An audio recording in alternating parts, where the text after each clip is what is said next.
If you've ever wondered how to consistently find motivated seller leads, the kind that turn into wholesale deals, fix and flips, and long-term rentals, then you need to understand distressed sellers. Hey everyone, I'm Ryan Zomorodi, co-founder and COO of Real Estate Skills.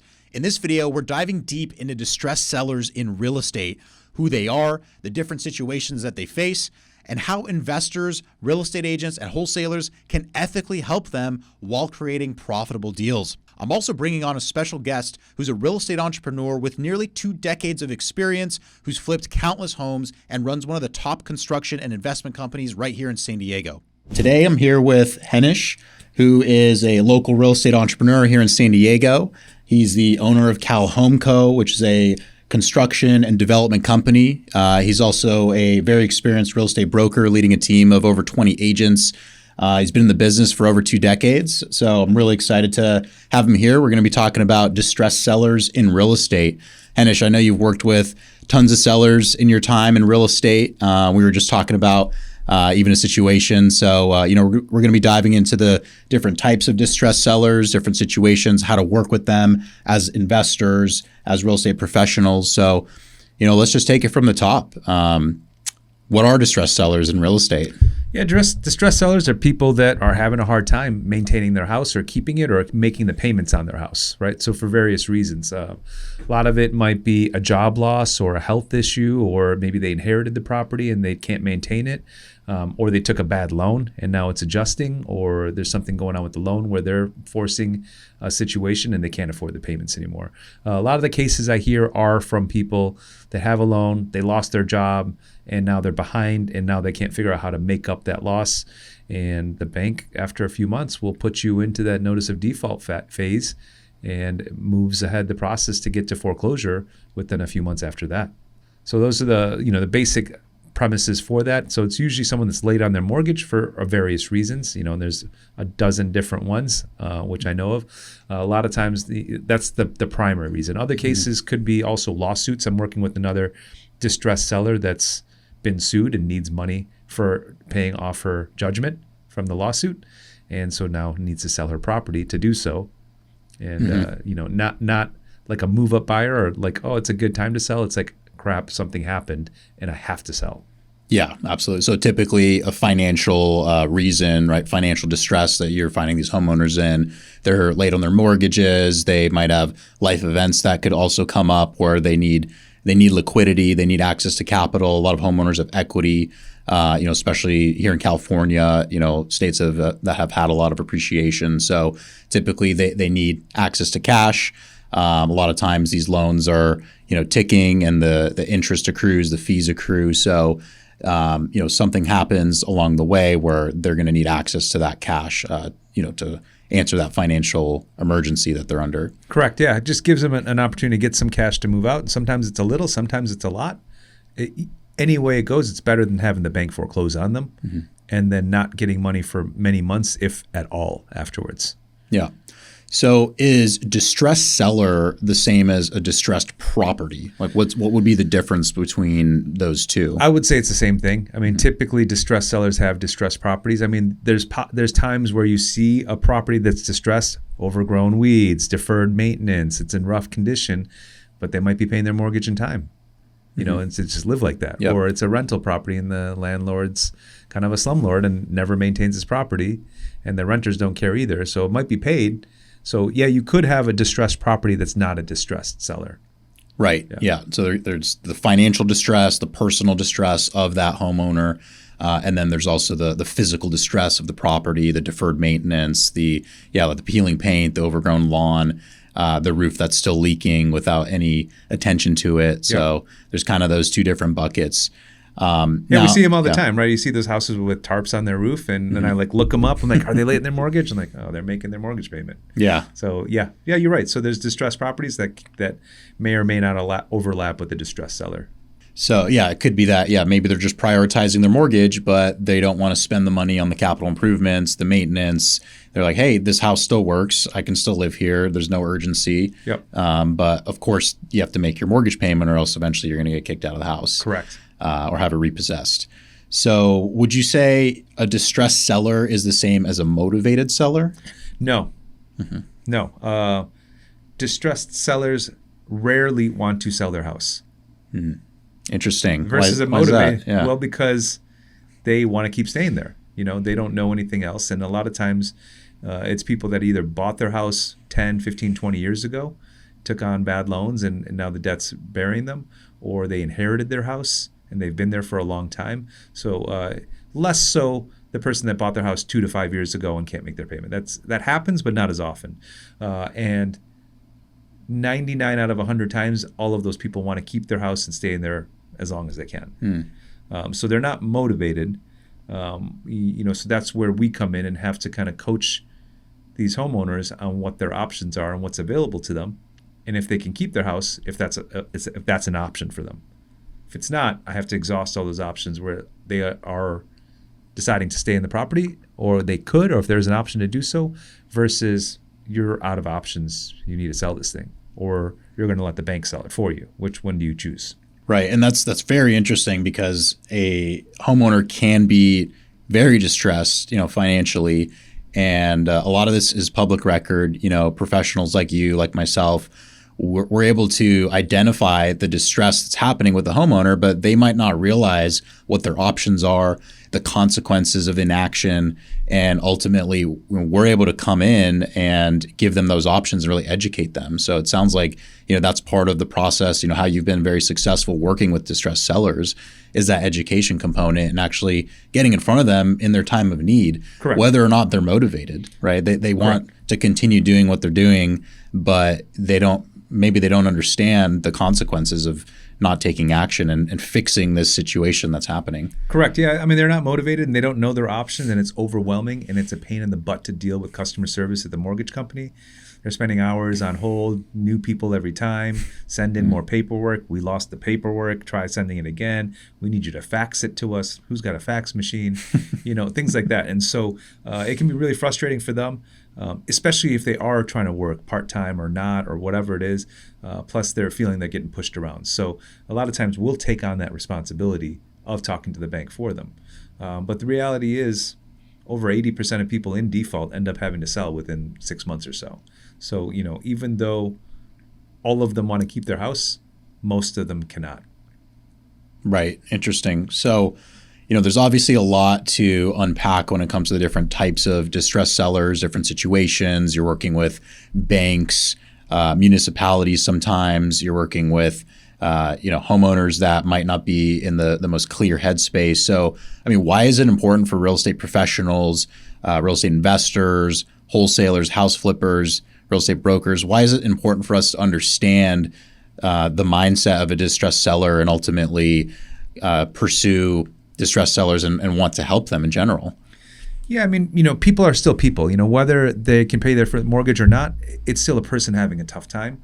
And there was probably a time in their life when they were better off mentally and financially and emotionally, and now they might not be. So I try to treat people like as if they were my own family, right? So hey, what can we do here to help you and make you understand this? And I think that goes a long way with creating rapport and trust with that homeowner, right? Mm-hmm. When they know that I'm not coming in as a hotshot investor with a fancy car and a suit and stuff like that saying, hey, you need to do this and that and listen to me, because I've heard that from the sellers. Hey, we met with these other people and they're really rude to us, or they're really demeaning to us, and I could tell they look down at us and stuff like that. Versus me, I'm at their same level. I'm there to be an advisor and a counselor and share my experience with them and give them some options. And I think creating that rapport allows them to have faith that I'm going to help them out and make sure that nothing happens to their property that isn't their decision, right? But my goal is to share what I know so they can make an educated decision on how to move forward on their property. Right. Yeah. So, you coming in with options, ultimately, you can help them keep their property, come up with a plan so that, ultimately they can reach their goal, whether it's staying there, whether it's selling, whether it's moving on, just having that conversation and not seeming above them. You can actually understand and really diagnose a situation before you prescribe something, right? Correct. So, and that's truly what a real estate professional does, right? So yeah, that's really awesome. Yeah, my first question when I meet a distressed seller is, hey, tell me what happened when you missed your first payment. And then they'll get to tell me their sob story, and I get to empathize with them a little bit because, I've heard them, And additionally, I can empathize further because I know friends and family that have had distress problems with their mortgages, right? Especially during the last recession 15 years ago or so. A lot of people lost their houses, and so it was hard not to know a few people that had that have had that happen to them. So then I think they can feel that. Okay, cool. I can tell that you have had experience with this, right? And in addition to helping almost 5 people a month postpone or stop or prevent their foreclosure, and in some cases it's a delay, and in other cases it's permanent because they're selling their house. Right. Yeah. So it sounds like, what a lot of what you're talking about is relating to the sellers who are in a pre-foreclosure situation, who are delinquent on payments. So let's just kind of dive into pre-foreclosures and, what it really means, kind of the process that homeowners are looking at, and ultimately how to find these types of deals, right? We have a lot of investors listening, people who are looking for deals. So, what is a pre-foreclosure, and, how do sellers ultimately end up this way? Yep, absolutely. So it varies from state to state in terms of what the foreclosure laws are, and it also depends on if it's owner-occupied versus an investor property.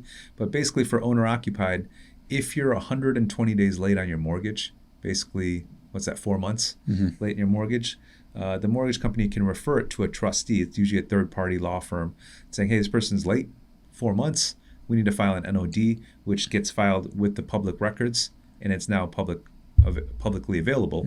And that tells the seller with the post on their front door or delivered personally saying, hey, your house is in default. You have to pay X amount to cure that default. If you don't, we're going to pursue a sale of your property. Yep. Right. So typically about 30 days after the NOD is filed, if the homeowner doesn't call in and try to fix this or set up a plan or pay it off, they're getting an NTS, which is the notice of trustee sale, which typically from 21 to 30 days after that sets an auction date at a courthouse saying at 10:30 on this date, this house is getting sold, and that's that.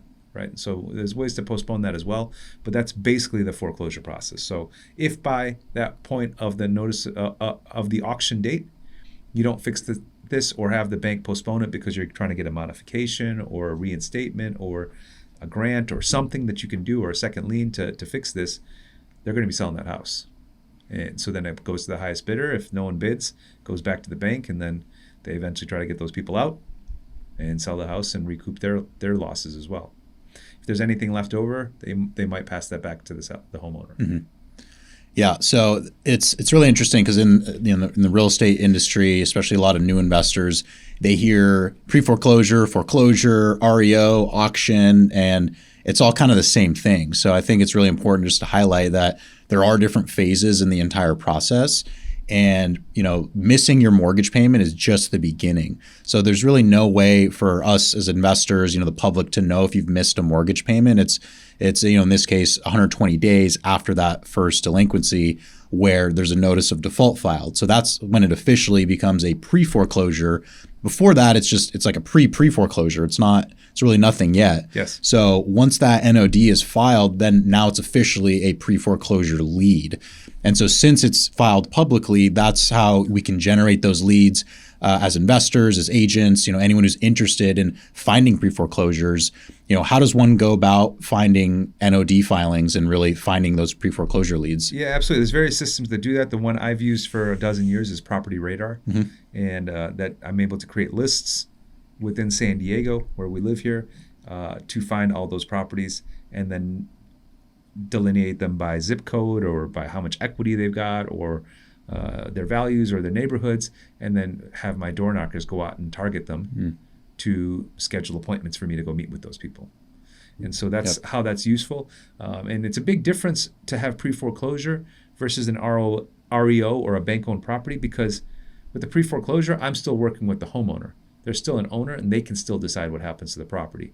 By the time it's an REO or a foreclosed property, now you have to deal with the bank, who's typically hired an agent to list it, who's typically reporting to an asset manager at the bank that has to make decisions on the sale, and you might not be able to make as favorable as a deal because you're not working directly. You got a middleman, and they're trying to pump up the price as much as possible, create multiple offer situations. So I think you can get a better win-win deal if you can negotiate with the seller directly.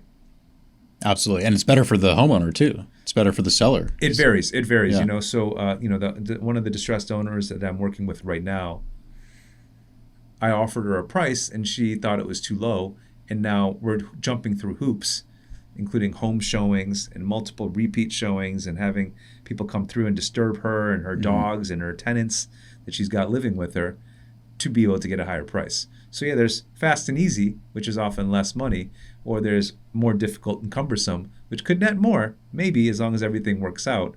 But it's a lot more work for me as the listing agent on that one, and for the seller to accommodate all the people that need to come through and assess what they can afford to pay for the property. Absolutely, yeah. The convenience, of a quick cash offer is trade-off versus putting in more work to get a higher price. But when it comes to buying and this distressed seller selling their property during that pre-foreclosure period, would you say it's better for them to sell then versus once it's taken back by the property, then they've basically lost the home, right? And it can be pretty catastrophic to their credit and to their financial situation and ability to borrow in the future? Yeah, absolutely. I mean, already their credit's shot for a long time, but having a foreclosure on your record prevents you from buying anything for at least 7 years. Mm-hmm. Just having bad credit, you could fix that in 1 or 2 or 3 years and be back on the horse and buy another property.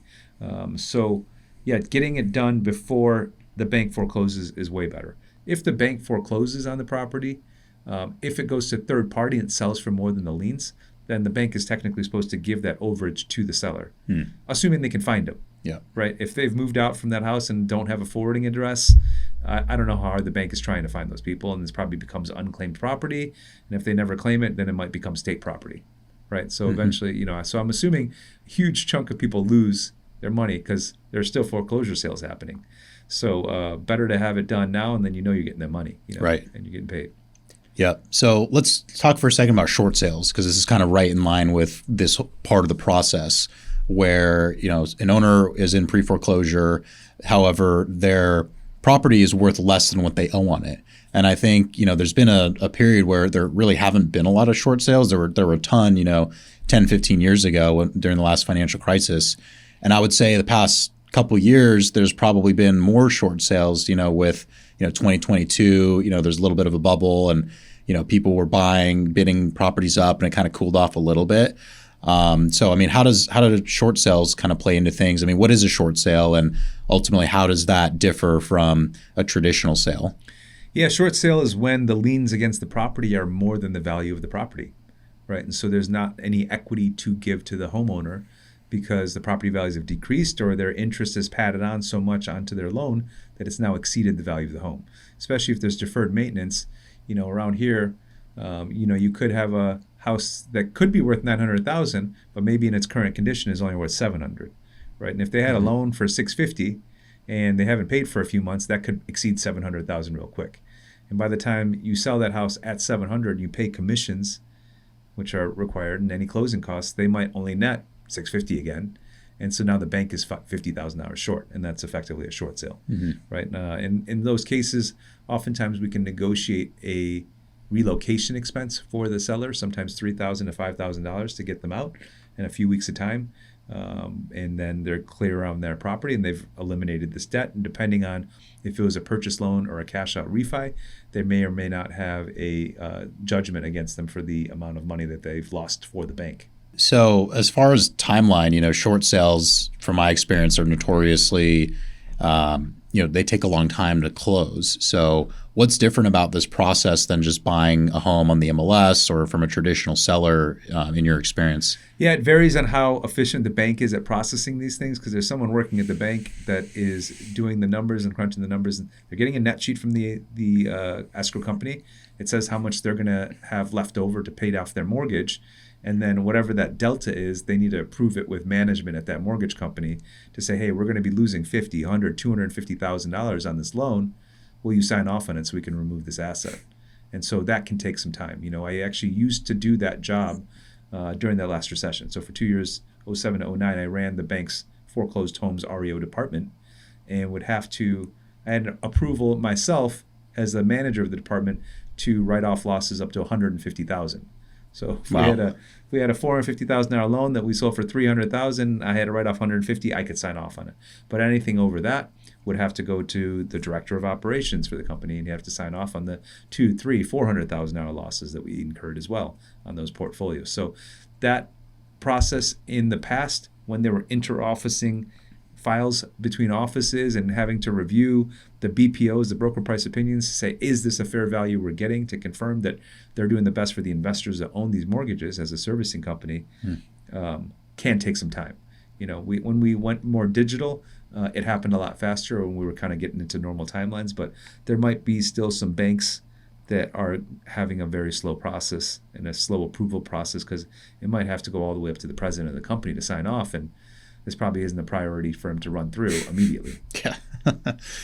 Yeah, it's probably the last thing that the president of a bank wants to do, just write off these huge losses. Correct. So that's really fascinating. Yeah, you were the individual at the bank who ultimately would approve of the offers from investors, right? So Correct. Ultimately, you calculate the net sheet, see how much you're ultimately going to, the bank is going to lose on that loan. And so you would have to take all things considered. I mean, what was kind of like your process? I'm just genuinely curious. Like, would you be looking at multiple offers? You'd be hiring an agent, or the agents would be coming to you, right? And then you'd be right. So to verify the values, you'd get a BPO from the listing agent, and then typically we would also have a BPO from a third-party independent company to make sure we're in line, so they're making sense, right? If the agent says it's worth 400 and the BPO third party says it's worth 600, well, something's wrong here. Yeah. So now we can kind of dig into it and figure out how we're so off on values. If they're close enough, then we're making that judgment. Okay, one person says 400, the other one says 420. All right, it's probably in that range. We got an offer at 390, 395, 410. That works, And so it was basically like that. It was a lot of times just very subjective. There wasn't like a very objective measures. We'd have to look at it, make a case-by-case decision for each property. Right. Yeah, I mean, banks aren't really in the business of buying and selling properties. They're in the business of lending. Correct. So you as an individual, would you say you're the asset manager for the bank? Ultimately, you guys are hiring a listing agent. You're also doing a third-party BPO, or like a broker price opinion, like an appraisal, to verify the listing agent's opinion of value. So you're ultimately listing that property. Back in the day, you're listing the property in the MLS. There were lots of these short sales in the market back then. And then investors, home buyers are coming in, making offers, and then ultimately putting the deal together. So there's a couple extra layers with the short sale, but ultimately it needs that bank approval, which was you. So once it's approved, then ultimately you guys issue an approval letter of some sort with some additional terms, to kind of make sense of that offer. If you kind of counter offered in some way and ultimately come to a deal. Is that? Yeah, basically like that. It'll basically say a letter from the bank says, okay, we approve this deal. The net cannot be less than this number that we've agreed to, with a little bit of pad, because we know costs come up, and then they've got to finish the sale with those numbers, right? Yeah. They can't add on expenses or add on extra concessions or credits because the buyer wants something. We've agreed to that price, and that's it. Mm-hmm. So as far as short sales go, how would you find a short sale? If I'm an investor looking to buy a short sale, yep. Where would I be looking? Yeah, I'm still using that system. I'm using Property Radar, and you can use that system and any others to determine it based on the automated value models that are built into these systems, what the property's worth, and then they'll have an assessment of what those liens are and if there's a delta. So you can type in properties with negative equity and target those as well. Right, so it'd be easy enough to find. I haven't done that search in a while myself, but I'm sure there are some properties that'll pop up with liens that are higher than their automated value, and those are good ways to find short sales and have those conversations. Say you're underwater, so it makes sense to get rid of this thing and move on to the next property. Yeah. So in this case, this is even before the property owner's looking to sell.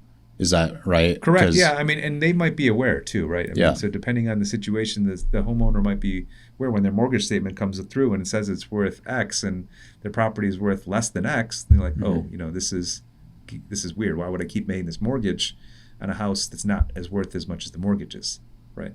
And so ideally they would know, but if they're a distressed seller, a lot of times they're so stressed they want to just avoid that conversation and the truth of what's happening, and they'll kind of be in denial. right? The denial is a big part of this with distressed sellers. Yeah, very, very interesting. So, you proactively reaching out to these sellers, they're clearly financially distressed, their property's underwater, and you're having this conversation, and then ultimately, if they're on board, you'd have to approach the bank and propose a short sale in this scenario, right? Yeah, if that happens, I mean, I haven't seen too many, but I've done some recently, especially with reverse mortgages, because those reverses can add up with them being floating rates.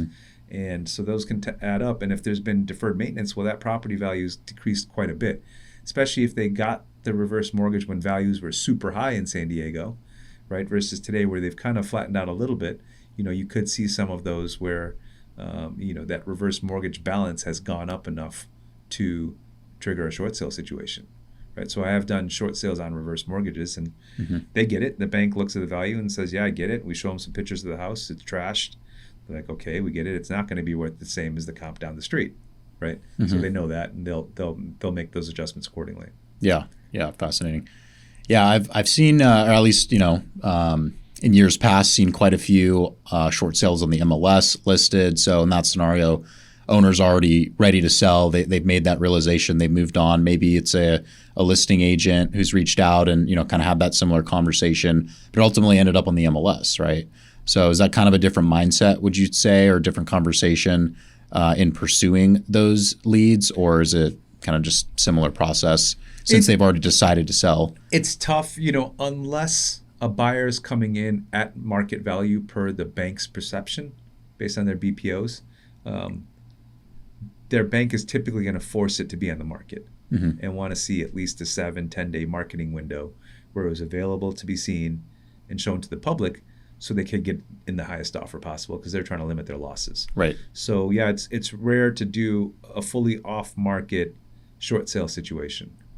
Okay, so even when you're pursuing these sellers off market, maybe you're the first one to contact them, you have a great conversation, they're open to it, the bank will still put it on the market for that 7-day marketing period. Potentially not, depending on what it was. Yeah. In the past, when I was doing a lot more of those, the 10 years ago, 7, 8, 10 years ago, we had more short sale deals. Sometimes we could send in the offer right off the bat, and if it was in line with the bank's values, they might just approve it. And so that could work too. So, it's worth the shot. But if they say, hey, no, we need to see it on the market, depending on how their processes are, they may or may not require it. Right. So we talked about pre-foreclosures, talked about short sales. Let's talk about foreclosures, right? This is after, after this period where the seller has the opportunity to actually sell it as the owner, but now it's been repossessed by the bank.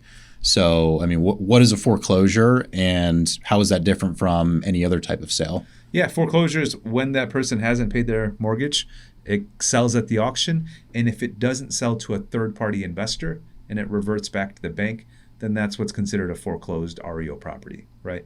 Otherwise, if another investor buys it, they don't consider it a foreclosed property, right? They just consider it, well, now it's my investment property, right? And so that's the foreclosed properties. No one bid high enough to meet the minimum bid for the bank, and so now the bank owns it, and now they're going to have to work to get the homeowner and any or tenants out, cash for keys or eviction, and then they might fix it up a little bit and put it back on the market to try to sell it, pay off as much of their lien as they can.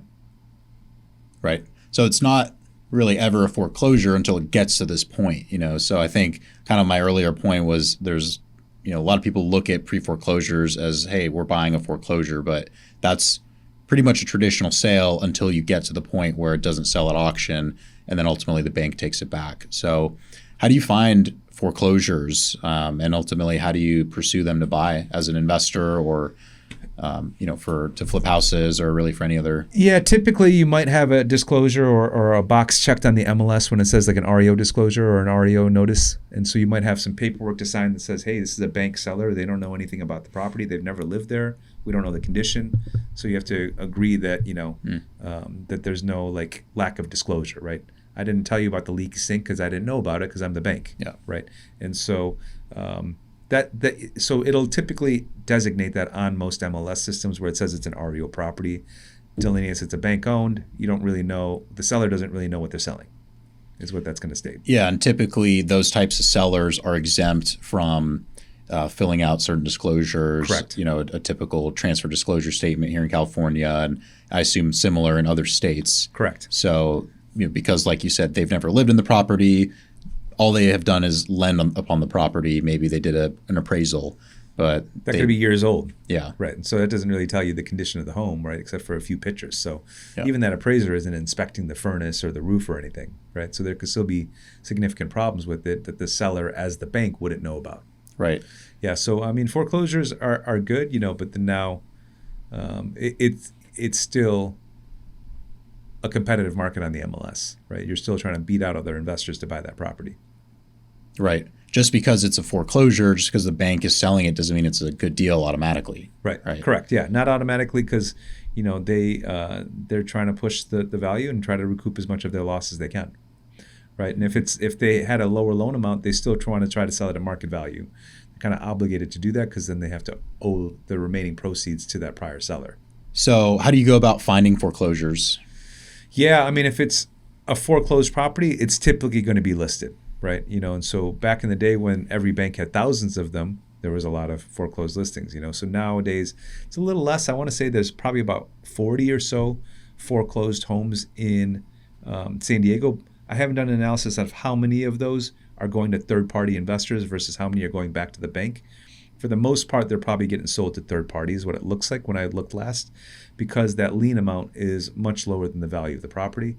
So investors can come in, offer amount at the auction that makes sense, and still fix it up and sell it and make some profit. For the most part. So, it's designated on your MLS when it's a REO property. It is the best way to find it.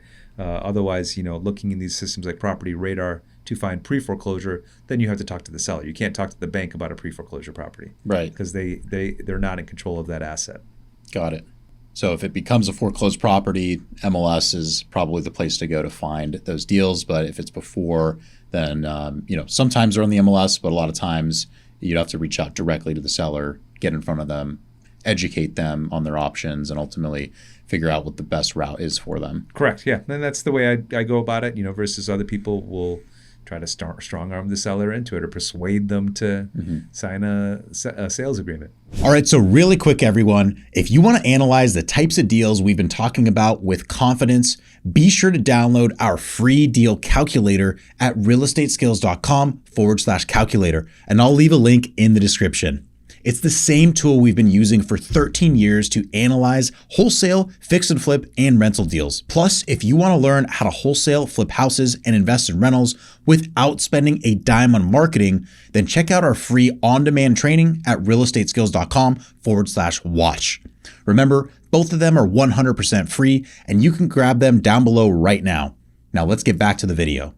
Yeah, I appreciate, guys like you, really leading an example, coming in, really trying to help.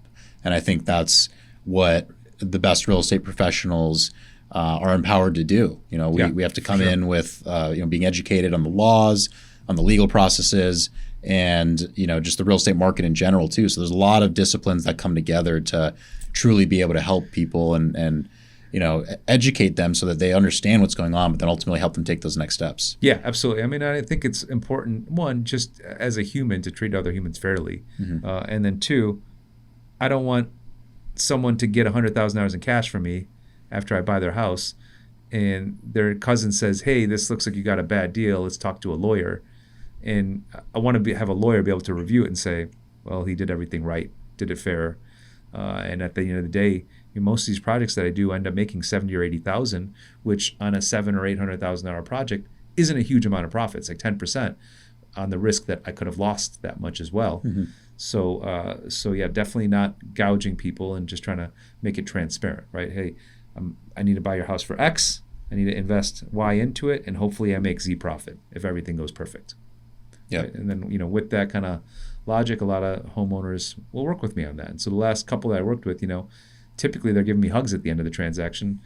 I'm so glad it worked this way. I was stressed, and it made it so much better. And thank you for doing what you said. You told me you'd get me $150,000. I did. That was incredible. I thought you would trick me on that, and I was worried about that, but you did what you said you would do. So it works out, and it just encourages me and remotivates me to keep offering those services and helping as many people as I can with that. Yeah, no, that's amazing.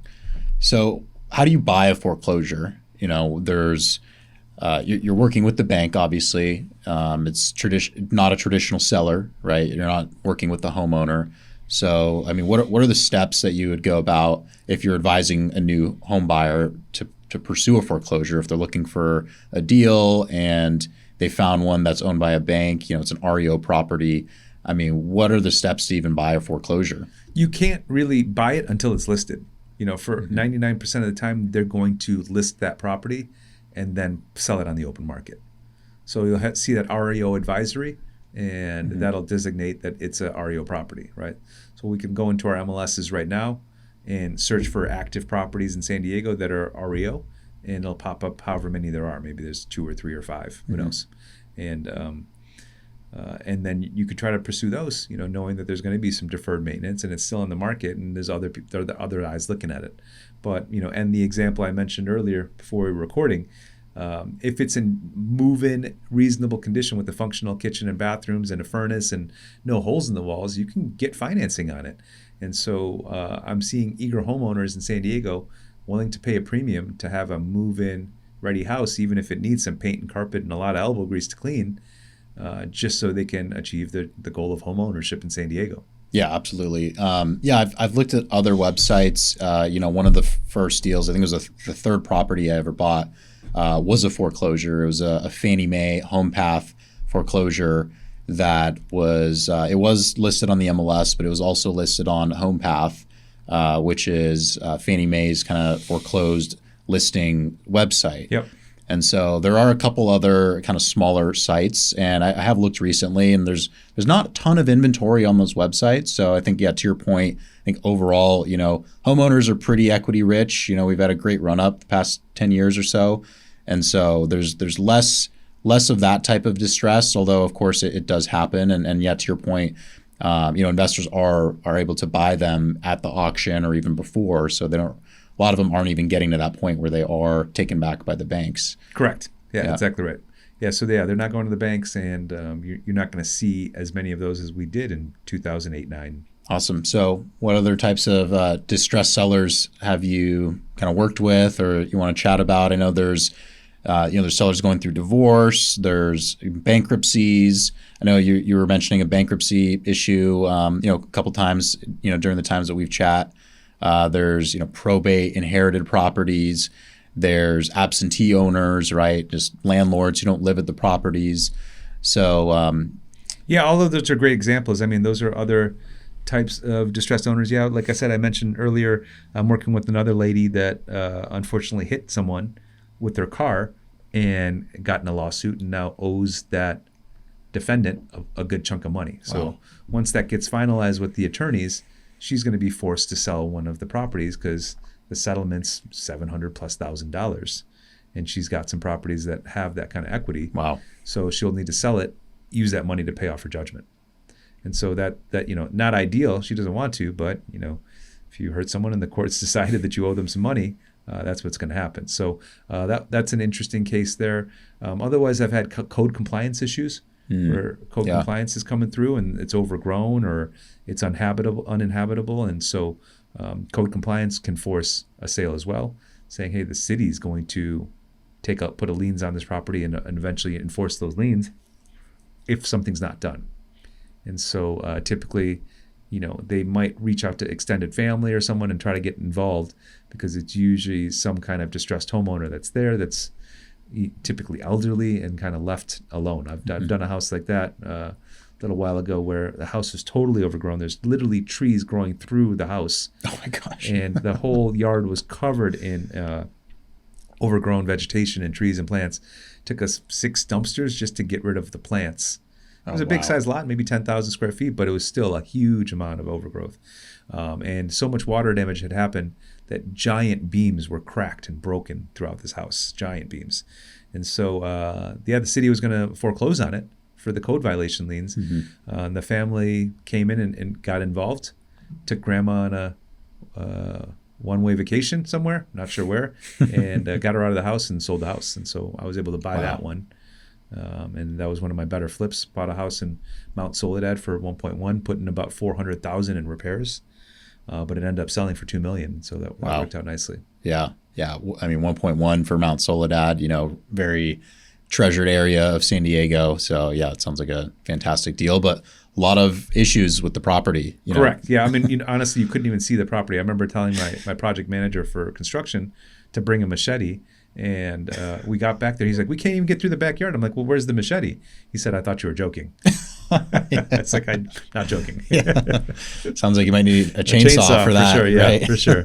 There's a lot of vines and stuff. It wasn't anything too thick. I think a machete could have done it. But the point was taken that it was a huge amount of cleanup. Oh, wow. And we couldn't even see that there was a pool back there because trees had grown through the pool as well. Oh, my goodness. And so we had to re-pour a pool, and that's why that rehab was kind of expensive. Oh, yeah, I can only imagine. So when it comes to distressed sellers that have code compliance issues or liens for these kind of violations, I mean, are these also just listed on the MLS or? Yeah, you could search for them up. I think on city websites. I don't think you can find them on the MLS unless it's listed, but it's not going to say, hey, there's code compliance violations on here. I did one last year where it was a hoarder situation, and he was not. Sometimes hoarders are discreet and just have it in their house and in the backyard. But this one was so over the top, it was in the front yard too. So all the way to the sidewalk, 7-8 feet tall, was piles of boxes and junk and under tarps, trying to keep the rain off of it, of all his valuable possessions in the front yard as well. So multiple code violations against it. They actually cleaned out his house a while ago and put lien on it for that cleanup, which was $15,000 or $20,000 to need accrued that much more stuff again in the prior few years. And the neighbors were all complaining that rats were coming out of his house because there was, who knows, it wasn't cleaning up properly and they were just living there and breeding. And so, he was about to lose his house for code compliance and for not paying his mortgage. And I was able to get involved, stop all those, get him some cash and sell the house and make some money on it. And it was, and that one worked out well. But, it was incredible because he got some equity out of it, and of it, he spent over $30,000 relocating his valuable possessions from his house to storage lockers in San Diego so he can keep all his valuables together. Wow. Yeah, values in the eye of the beholder. Yes, yes. Sure, they're quite valuable belongings. Yeah, I remember his specific quote was, "Some people would say that I'm a hoarder, but I'm not because all of this is valuable stuff." My gosh. So I was like, okay. Sure, a lot of hoarders also share that sentiment about their they all stuff. Think that. Yeah, even the one I'm dealing with right now, she's like, no, she was worried that the potential home buyers would steal her things. Wow. Yeah. A little bit of paranoia mixed in with the hoarding. Correct. And I was like, I promise you no one wants your dirty stuff. Yeah. Because a lot of it's very gross, in this house. Yeah. That's interesting. So you mentioned these code violations, they're public information, right? They're noticed publicly. You can look on the city websites. That particular seller you were talking about was also in pre-foreclosure. So, of course, there's the NOD as well. So, I mean, are there websites or software, maybe Property Radar also serves this function for code compliance notices? You're going to have to edit this part out. I honestly don't know that thing. Yeah. We'll edit. I'm pretty sure that you can in the San Diego website, like a seller or something, look up code compliance issues. I personally have never done that. I just target the pre-foreclosures exclusively. So sometimes I'll find it on there when I run a prelim or something like that, and there's a recorded code compliance lien or a City of San Diego lien on there. And so, maybe that's the solution. Maybe one of your options is to check with your title person and have them run an area and say, hey, here's some zip codes I'm interested. Could you find any properties that have code compliance issues recorded against title? And that could probably get you some of the more serious offenders versus the minor ones. Yeah, if it's a serious issue, then it's probably recorded on title. So if the seller goes to sell, like, because I've had this come up in properties that I've pursued, you go to title, they run a title search, they'll say, hey, there's $20,000 of liens. City fees, city liens. Yeah. Like, you have to clear that. So it is going to affect title. They can't close the sale until they settle that amount. Yep. So having a good title officer, I'm sure is important when you're trying to run title and understand really what's going on with the property. Absolutely. Yeah. I think it's a great source to find that for the more serious code compliance issues. Mm-hmm. Yeah. You mentioned probate and trust sales and stuff like that. I mean, those are less distressed even though many times the houses are dated condition, you still have a lawyer involved. You still have a probate referee involved. You typically have an appraiser involved, and you can't sell that house for less than 90% of the appraised value. So that can create some challenges. We've got a listing right now. It's a huge house in Point Loma in a very nice neighborhood, but it's got an odd layout, and the house is in very dated condition, even though it's in somewhat maintained. But the appraiser came in kind of high, and it's been almost 2 months in the market. No one's even touching it at that price, and so it's going to take $500,000 or $600,000 to fix this house up to modern conditions, because it's almost a 4,000 square foot house. You can't put in builder grade finishes or entry level finishes in a house that's in a neighborhood of $3 million houses. Right.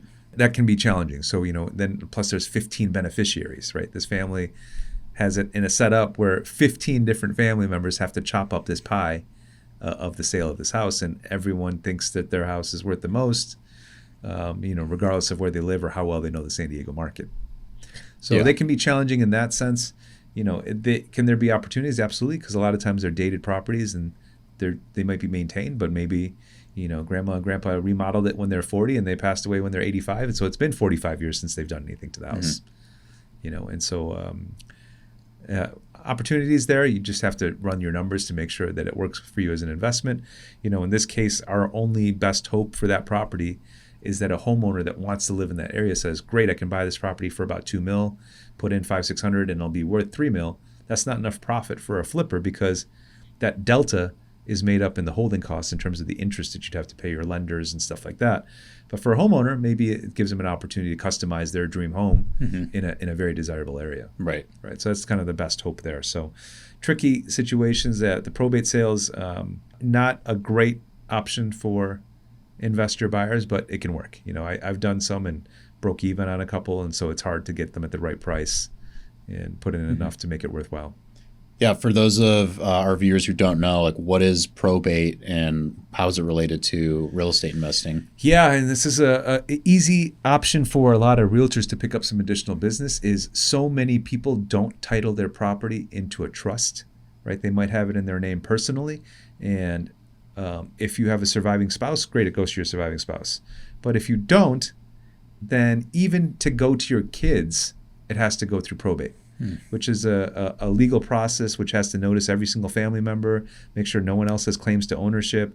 You have to pay an attorney tens of thousands of dollars based on the value of your estate to go through this probate. And ultimately, in many, many cases, a bunch of family members end up fighting each other and having irreparable damage to those relationships. Eventually the probate attorney will have to sell this property off or hire a listing agent to sell it and try to get as much proceeds as they can for the eventual beneficiaries of this, which could involve aunts and uncles and other brothers. You might have a step brother you didn't know about, or from a prior marriage or stuff like that. So it can get complicated with that. So, the advice there is make sure that your property's in a trust. Yep. And if you're a realtor, make sure your client's property is in a trust. Or if it's a good way to have a touch point with potential clients is, hey, your property's not in a trust. Let me introduce you to a trust attorney. So for a couple $1,000, you can protect your home and what happens to it afterwards and prevent a bunch of infighting with your family. Yeah, it's fantastic advice. It's that, I feel like a lot of people know it, but taking action on that is kind of a separate thing.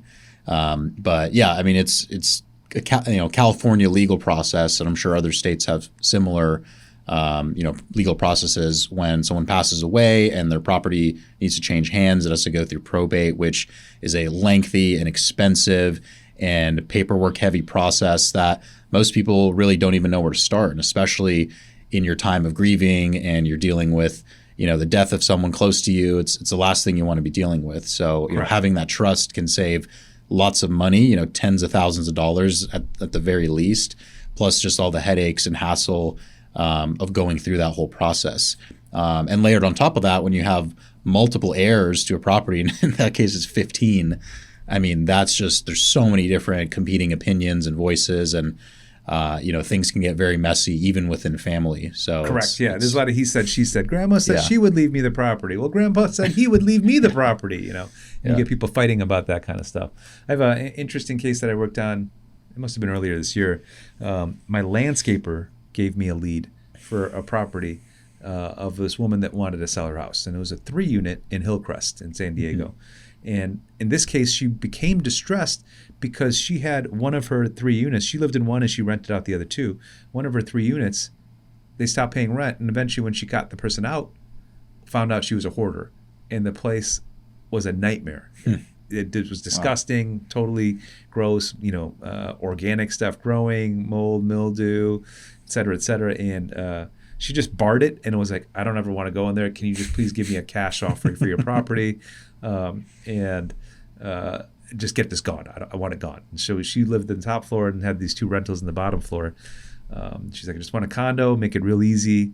And so in that case, I couldn't offer her a fair enough value that would have made me feel good about it because it was a landlocked property. There was no driveway. There was no garage. There was no way to expand onto it.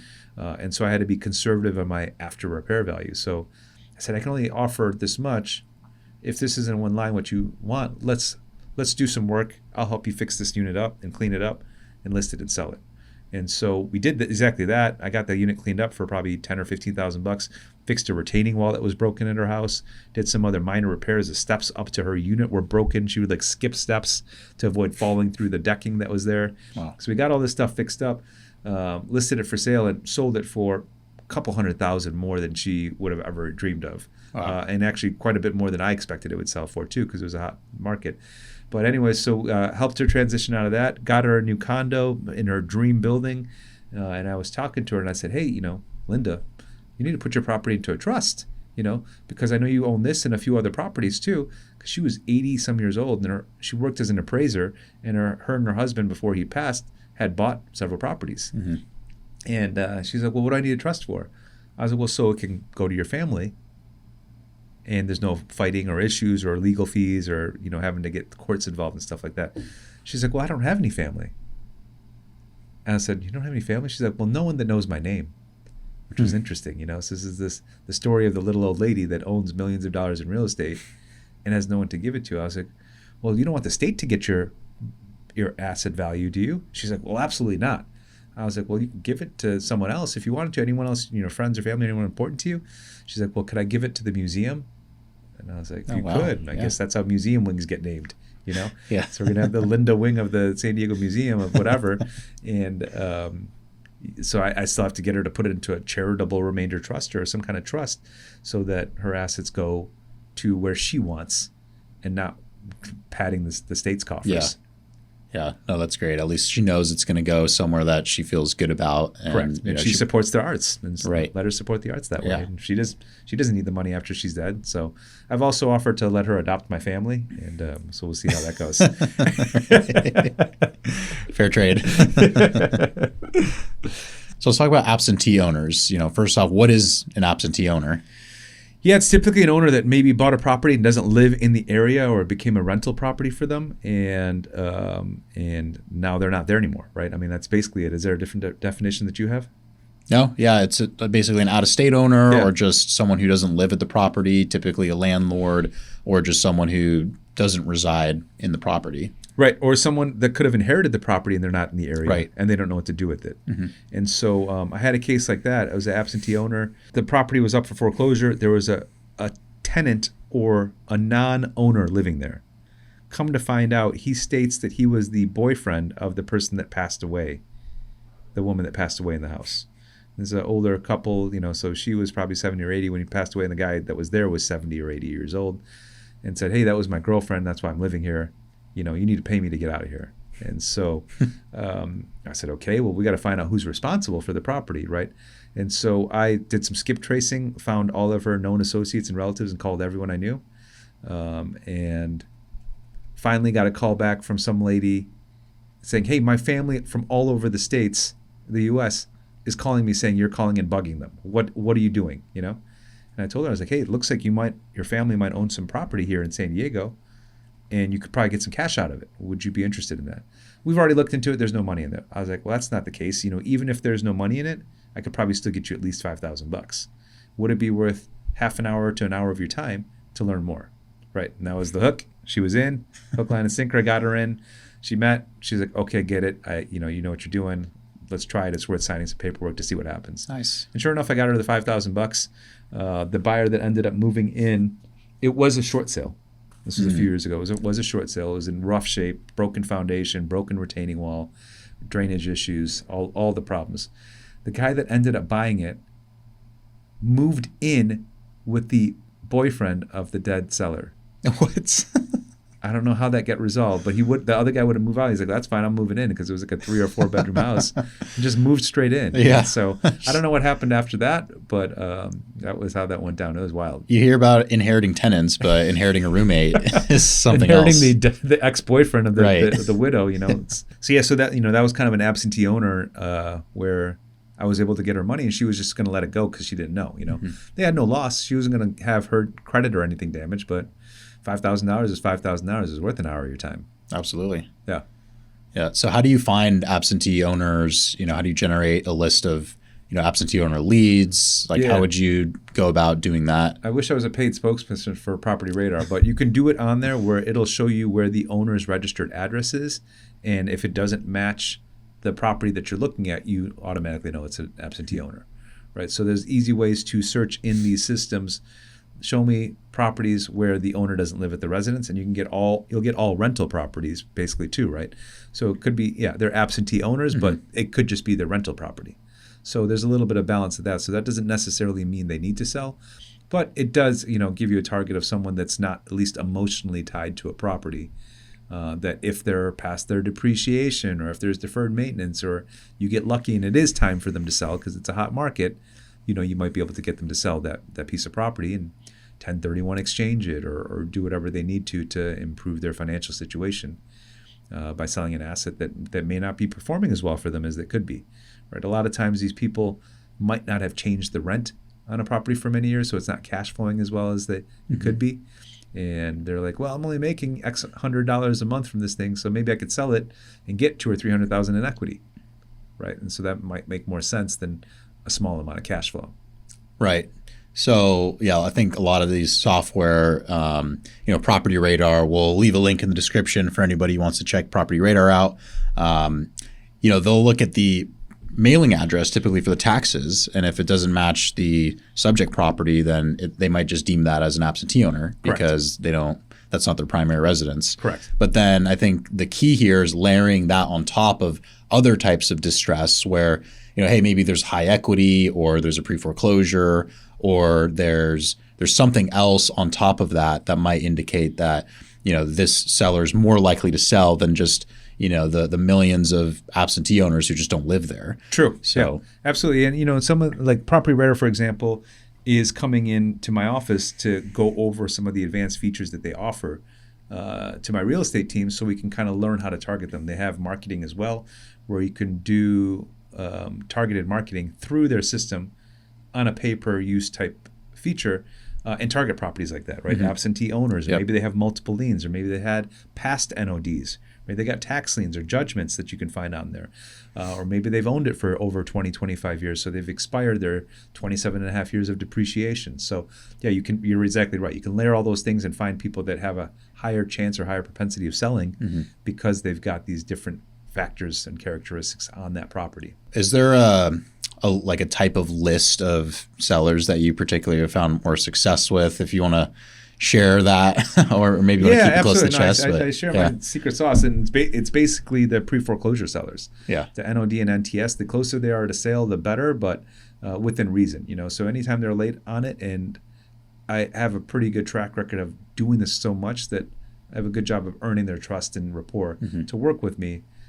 So something's going to happen. Either I'm going to buy it, or I'm going to list it for sale, or I'm able to help them save their house. You know, twice in the last few weeks, we're able to help people get modifications or figure out a forbearance program or a reinstatement that worked for them, and are able to save the house, hopefully indefinitely, but maybe at least 3, 6, 9, 12 more months until maybe they're okay with selling at a better time for them, right? And so I like that because typically, even if I don't get to earn a fee or a profit from flipping or selling that property, I've earned that person's trust, and they're referring me their friends and family that can't afford houses. And eventually, when they do need to sell, they're going to call me back too, because they know that I'm the guy that helped them at no cost. Absolutely. Yeah. You're giving tons of value up front, no expectation.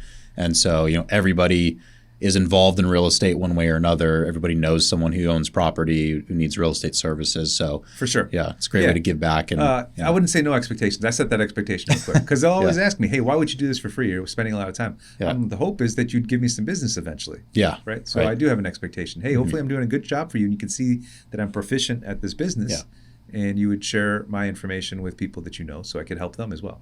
Yeah. Love that. Yeah. That's great. You got to ask for it. You got to ask for the business. Absolutely. Yeah. Yeah. You don't get what you don't ask for. For sure. Yeah. For sure.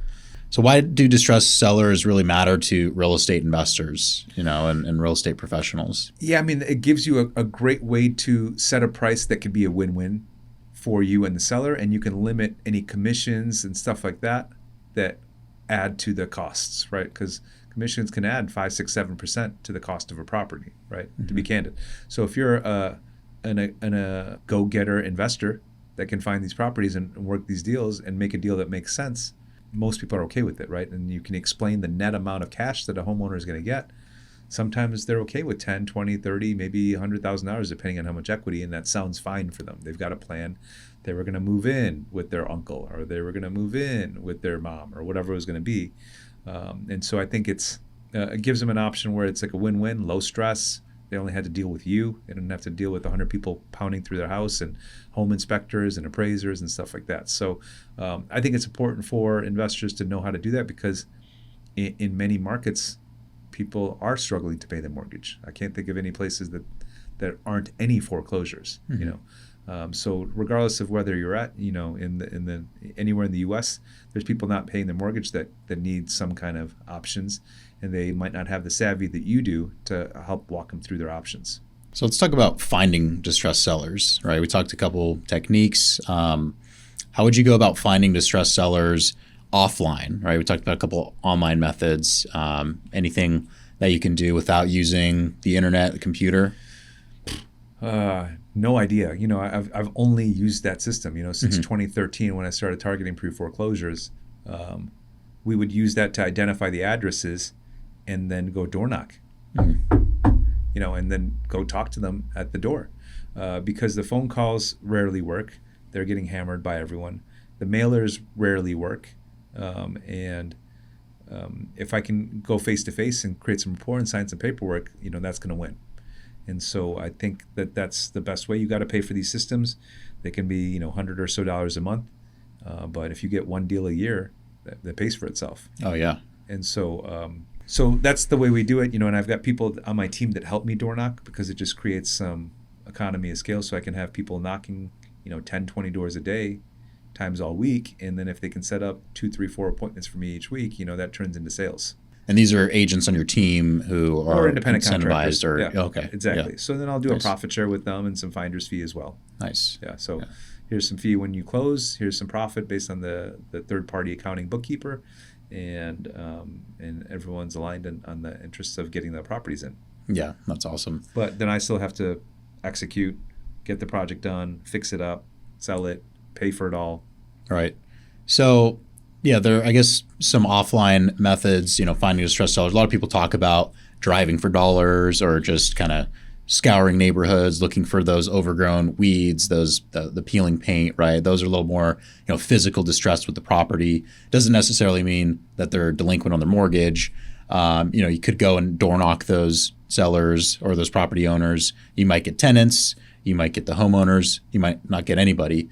So it sounds like you're doing the homework ahead of time. You have the systems that allow you to generate leads so that, you and your team that you're delegating to can actually go more targeted instead of just aimlessly driving around town and looking for beat up properties. Correct. Yeah. I mean, before it was so organized, when I first started, I would look by zip code, write down, have it printed out the 10 or 20 or 40 properties in that neighborhood, and then star them on my Google Maps and then make a pattern to drive to them all, right, and knock them myself.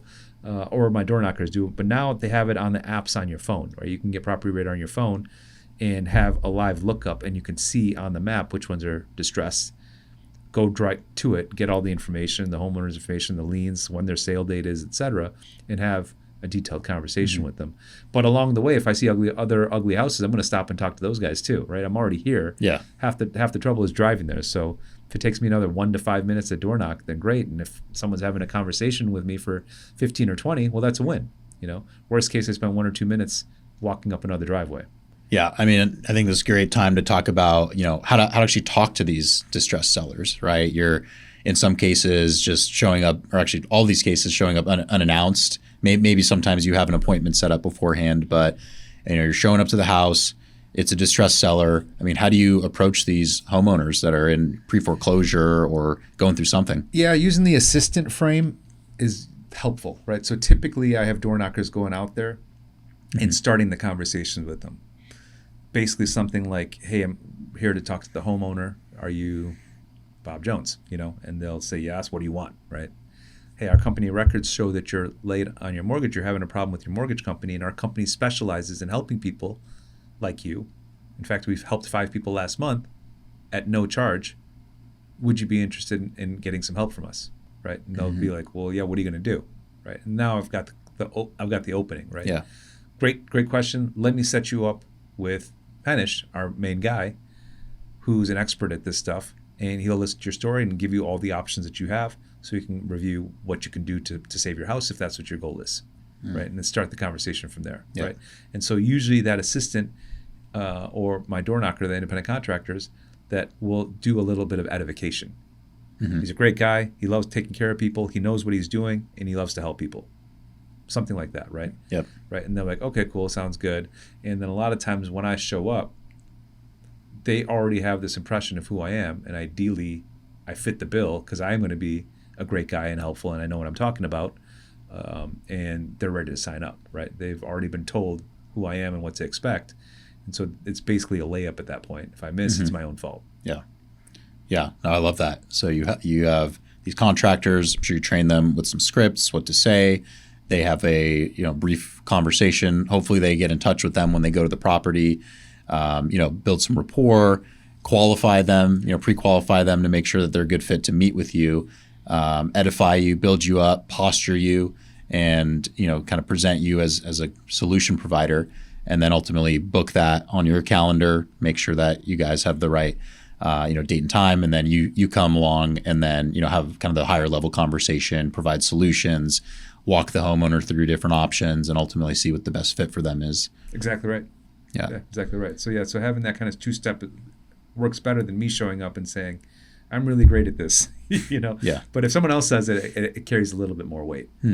Interesting. Yeah. So it's almost like, hey, I'm the lower man on the totem pole, man or woman on the totem pole, and I have this initial information. I just want to see if you're interested. Like we come to help, and then if they're open to that, then it kind of opens the door for you to come in, and so I really like that. Yeah, for sure. It's the assistant frame. It works nicely. Yeah. Yeah.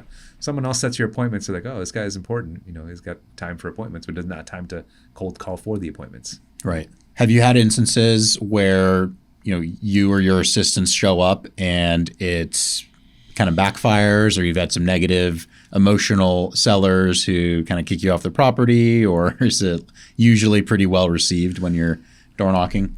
For the most part, I've been pretty lucky, I guess. Yeah. I've had some people say some funny things, and then I can usually make a joke and get them to put their guard down pretty quickly. Once I knocked on the door of a probably retired Marine, and he's like, F this and F that and screw the bank, and they're not getting my house. I'm going to shoot myself and burn the house down. And I was like, oh, that's not great. I was like, you should probably do that in the reverse order, though. And he started laughing about that. And next thing you know, I was at his dining table, Yeah. Because I didn't think he was going to do it. He was just kind of posturing. Yeah. And, making that joke helped to kind of cut the ice a little bit. And he's like, okay, cool, let's talk, And so, very rarely have I had people slam the door on me. Everyone has excuses. Everyone has objections, right? And so that is a lot of training that I do, is to overcome the objection handlers, right? A lot of people tell you, your information's wrong. I'm on time. I've got it covered. This is none of your business. I've got an attorney, right? You've got the wrong info, et cetera, et cetera. So I've heard all these excuses, and I've usually got rebuttals to all those to try to figure it out and continue the conversation so we can dive a little bit deeper, right? And so it takes practice to get there, and you have had to have knocked at least 100 doors and heard all the excuses before you understand what the root of that is and see if you can address what their real concern is. Right. And so take some practice to get there, but like anything, you can't be good the first time you do something. Yeah.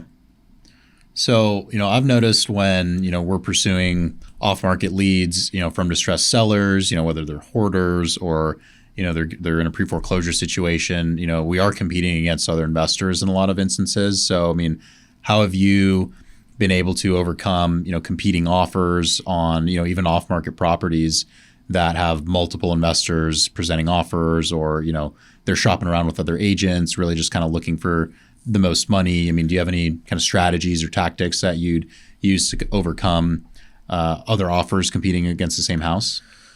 Yeah, I've got stories of that, and it doesn't work always. There's no fail safe way to do it. But in this world where there's a lot of wholesalers that might not execute on a property, or there's investors that do bait and switch pricing, where they promise one thing and then on the day before the closing they say they need a huge price cut to get it done. There's been times where I've done this a lot, and I can just tell one story from last year where I had a client that was interested in a property in Scripps Ranch, nice suburban neighborhood of San Diego for families and stuff. It's great neighborhoods. And he beat me to the house before I could get there at an open house. So there's an open house for this older 2,000 square foot big house. And he got to it and said, "Hey, save your time. Don't come over here. It's too much work. I'm going to pass on it." I was like, "Oh, okay, cool." But when I heard the words "too much work," I perked up and I said, "Let's go take a look." So I went and took a look, and it was just standard cosmetic issues that I figured I could fix for about a couple $100,000. I budget about $100 a foot for my remodels to do them right. I don't do the lipstick on a pig. I change everything and upgrade everything and get it done. And so I said, I can put a couple hundred into it, and I think someone will pay more than most houses in this neighborhood because it had a unique lot. It was in a corner. It had a 100-foot driveway that was tree lined. The house is tucked behind all the other houses that were street facing and didn't have as much privacy as this one did. Had a putting greens, had a half-court basketball, had the pool. Oh, nice. Had surrounded by eucalyptus trees. It was beautiful. And so I called that listing agent, maybe on Monday after the weekend showings. She's like, "It's too late. We've already got, 16 offers. We're way above list price." I said, "Oh, that's great. I'm glad that worked out. Hey, if you've got an extra minute, maybe I could share some things that have happened to me to make sure you don't make the mistakes that I've made." Right. And I try not to give people advice anymore, but I'm like, let me just share some stories real quick. She's like, "Oh yeah, sure. Tell me." She's like, "Hey, I've had investors do bait and switch pricing, where they'll offer something high and then the last minute they want a $100,000 price drop to close. And that always really upsets me, and I wish I never started with them and I didn't vet them out. Or, to prevent. And so I gave her some other tips of things to look out for. And sure enough, a few days later, she called me back. She's like, "You were right. The investor tried to do all these things last minute. I don't like that at all." And she agreed that she didn't like it. And she was a savvy enough agent, but didn't have too many fixer listings like this in Scripps Ranch because there's not many like that in that neighborhood. Yeah. Usually those houses are pretty well maintained. And so this was dated. And so she said, "Yeah, if you can come in and close this thing, I'd love to give it to you." And so I wasn't even in the original offers, but because I was just able to share some experiences with her of what to look out for, she valued that and took my offer. That worked out great. Another house that I bought for 1.1, we put 200 into it, and I sold that one for 1.7. Wow. So that one worked out well. And now she was so happy with how I handled the situation, how I treated her, and how the quality of the remodel was, that now she is forcing everyone else at her brokerage to only talk to me about selling investment properties, which is a huge win, to get that kind of reputation there. So that worked out. And so I think that, if you can, there's a lot of agents, whether they're new or experienced, that might not have the experience of working with a dated property or a fixer property, and some of the hurdles that you can go through with that, with picking the wrong buyer on it. Yeah, it sounds like you showed up, you were genuine, authentic, shared your personality, your expertise, and really just the reality of working with wholesalers, with some flippers that have other tactics that may not be as ethical or as transparent and straightforward. Sometimes gives our industry, investors kind of a bad name. And so you kind of come in as the knight in shining armor and just say, "Hey, if something happens, like, you can call me, I'll take care of it. We're good to go." And ultimately you'll get that call. Yeah. and sometimes get a great deal out as a result. Yeah, it was an interesting one because, investors a lot of times do have a bad reputation. There's a lot of home flippers in any market that do a less than stellar job of remodeling. And so sure enough, I think it was the day or the day after I closed on this property, I got an anonymous letter in the mail from a neighbor. Dear crappy flipper, you're probably a crappy flipper. I've already reported the house to code compliance. You better get permits. Oh, God. Right. Wow. Is the short version of it. I was Yeah. like, oh, man, because when we're doing finishes, you technically need a permit for anything in San Diego. Yeah. But it's a huge delay, 2, 3, 4 months, it can be delayed. So, well, I was like, all right, well, let's get it done. It's a nice neighborhood. It kind of warrants it. Let's permit whatever, whatever we need to permit, windows or electrical or whatever we're going to do. And we got it, and it delayed it 2 or 3 months. But it just coincidentally, it pushed us into an even hotter market by the time that delay helped. And I probably squeezed an extra 100 or more out of the deal because it like peeled into the beginning of this year as opposed to late last year. So trying to sell during November, Christmas time is more difficult than trying to sell in like a January or February. Right. So, it was kind of a blessing in disguise to get that letter. Yeah, it worked out. They were just trying to, encourage you, Well, I'm sure them or their family member had bought a house, like that. And then, over the months and years they lived there, found all the shortcuts that the investor took to make it look pretty, but not do it right. Mm-hmm. Yeah, and you guys do phenomenal work. I've seen some of your flips, and it's really top notch. Well, I mean, I own a licensed construction company, and so we just have to. There's either medium good or good. There's no like cheap good. Yeah, because if you're flipping a house, right, it's almost like in a showcase of your construction company's work at the same time. Because you're typically showing what you do, demonstrating it, and so I'm sure that also attracts some business for other fix and flippers, other people looking to renovate their properties. So it's almost like a little bit more pressure on, hey, let's do a really good job on this thing. Correct. To showcase. Yeah, and it helps out, when the home inspector says, this is the nicest flip I've inspected, right? And the realtor's like, oh, this is great that we got you the nicest flip that we've inspected, And so, it's relevant and it helps reputationally because I don't want someone to say, oh, I bought this house from this guy Henish and he bondoed all the wood and, and covered up all these issues and we found all these hairy things, painted over foundation cracks, whatever it was, Well, Henish, this has been great. I think we covered a lot. This is really a masterclass on distressed sellers, and you bring such a wealth of experience on the agent side, the brokerage side, the construction side, lead generation. Really being an investor and developer yourself. So this is definitely an honor and a privilege. Where can our audience learn more about you, and if they're interested in any of your services, where can they go to find you? Yeah, absolutely. I mean, you can look up my name, Henish Pulickal, and I'm pretty easy to find on social medias and LinkedIn's and Instagrams and stuff like that. Otherwise, my company name is Cal HomeCo Construction and Cal HomeCo Real Estate. Also easy to find here in San Diego if you type that in. So happy to connect and chat with anyone. Perfect. Thanks again, Henish. We'll chat soon. Thanks for having me. Thank you, everyone, for watching. If you want to learn more about how to start and scale a real estate investing business, just go to realestateskills.com to learn more.